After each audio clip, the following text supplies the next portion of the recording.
ये सब बातें इसलिए कही जाती हैं क्योंकि जो मेरे भाई करते हैं वो सच बोलते हैं। कि ये एक ही व्यक्ति है जो सच बोलता है और झिझकता नहीं और पीछे नहीं हटता। इसलिए हर बार इन्हीं पे आलोचना, इन्हीं पर वार कर रहे हो। कभी कहते हो कि ये पैंट छोटी पहने, अरे वाह। बात यह है कि संकट बढ़ रहे हैं और बढ़ेंगे, क्योंकि जिस तरह से हमारी सरकार ने ये जो ट्रेड डील है इनकी, इसमें जिस तरह से झुके हैं अमेरिका के सामने, उससे हमारे संकट बढ़ेंगे। और उसके ऊपर से जंग भी है, तो ये तो बढ़ेगा ही। जी, क्योंकि रिजिजू जी ने कहा कि मैं हंस रही थी उनकी बातों पे, तो मैंने स्पष्ट किया कि मैं क्यों हंस रही थी। प्रियंका जी, गिरिराज सिंह कह रहे हैं कि राहुल गांधी छोटा पैजामा क्यों पहनते हैं? कैसा सवाल है, आप मेरे से क्या पूछ रहे हैं? उन्होंने ट्वीट करके किया। वो कह रहे हैं वस्त्र मंत्री हैं मैम। मतलब ऐसी बातें होनी चाहिए कि जो आज देश में संकट है, जो लोग भुगत रहे हैं इनकी पॉलिसीज की वजह से, उनकी बातें होनी चाहिए। क्यों नहीं मांगेंगे, क्यों नहीं मांगेंगे? रिजू जी तो चाह रहे हैं कि आप एलओपी बन जाए, वो कह रहे हैं कि आपने भी कैपेबिलिटी। ये सब बातें इसलिए कही जाती हैं क्योंकि जो मेरे भाई करते हैं वो सच बोलते हैं।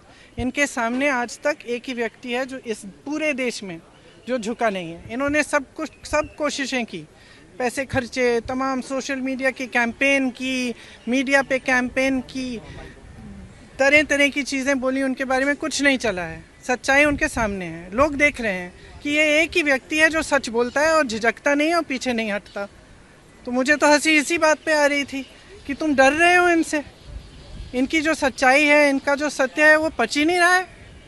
इसलिए हर बार इन्हीं पे आलोचना, इन्हीं पर वार कर रहे हो। कभी कहते हो कि ये पैंट छोटी पहने, अरे वाह। जो कह रहे हैं उसका जवाब दो ना, जो सवाल उठा रहे हैं उसका जवाब दो। उसका तो जवाब है ही नहीं। आप क्यों बिक गए? आपने देश को की सारी संपत्ति अडानी जी और अंबानी जी को क्यों दे दी? जो आज देश का किसान जिस तरह से संघर्ष कर रहा है, उसके बारे में आप कोई सवाल पूछे, आप जवाब नहीं दे सकते। तो यहाँ इस सदन में पिछले, मैं नहीं हूँ, लेकिन पिछले 2-3 सेशन से मैं देख रही हूँ कि यहाँ असली चर्चा नहीं हो रही है। जो एक्चुअल मुद्दे, वंदे मातरम पे हमने चर्चा कर ली भर के, और नेहरू जी पर, इंदिरा जी पर सारी आलोचनाएं करते रहे हैं, लेकिन हमने एक असली चर्चा नहीं की कि महंगाई क्यों बढ़ रही है, बेरोज़गारी क्यों है, आज देश की स्थिति क्या है। आप अमेरिका को सब कुछ ऐसे थाली पे परोस कर दे क्यों रहे हैं? आप अडानी अंबानी जी को सारा देश बेच क्यों रहे हैं? ये चर्चा नहीं हुई है। और ये लोग आलोचना कर रहे हैं कि हमने सदन को कमज़ोर कर दिया है, ये किया है, वो किया है। असलियत ये है कि प्रेशर इन्होंने डाला है स्पीकर पर। असलियत ये है कि उनकी स्वतंत्रता इन्होंने ख़राब की है, इन्होंने ख़त्म की है। कि हर संस्था को ख़त्म करने वाले ये हैं। हम तो संस्थाओं को बचाने की कोशिश कर रहे हैं। हम जहाँ भी, जो भी हम आंदोलन कर रहे हैं, जो भी हम कह रहे हैं, हम ये संस्थाओं को बचाने के लिए कह रहे हैं, क्योंकि वो संस्थाएं निष्पक्ष रही नहीं जिन पर आधारित हमारा लोकतंत्र है। इसलिए हम लड़ रहे हैं। तो अब इनको ये बातें पचती नहीं है, तो कभी पैंट की बात करेंगे, कभी कुछ कहेंगे कि उन्होंने यार कह दिया, कुछ कह दिया। एक गहराई होती है ना बात की। भाषा एक चीज़ होती है, लेकिन गहराई भी होती है।